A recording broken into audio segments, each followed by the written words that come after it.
conexion com o dia 8, do Dia Internacional de Mulher, Soroptimist Aruba a organizar simposio onde conosco toca o tema de saúde mental, de trauma, compartilhe e também nós tínhamos nós tínhamos sala em ela vai surpassar a minha expectativa de space 60 nós temos muito contente com tantíssima gente, bem tanto homem como mulher, pessoa dizer eigenlijk estava a meta de ser optimista, mas nós mais tanto gente quanto possível. A mim está muito contente, muito satisfeito.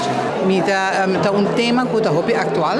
Se antes a gente mulher estava brigar para seu direito, por exemplo, para votar, para ter voz próprio, para ter posição, por exemplo, no governo. Antes mulher não podia tomar posição no governo. Agora nós estamos lutando para nosso paz mental, para nossa saúde mental, que é muito importante.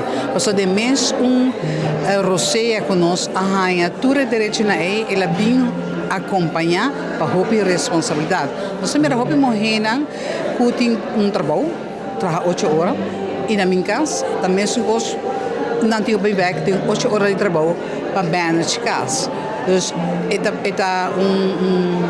peso muito grande, riba qualquer schouder de qualquer gente mulher. A ideia para o Soroptimist é que nós começamos em junho, tour luna, nós toca tópico que é importante, não somente para a gente mulher, mas em geral.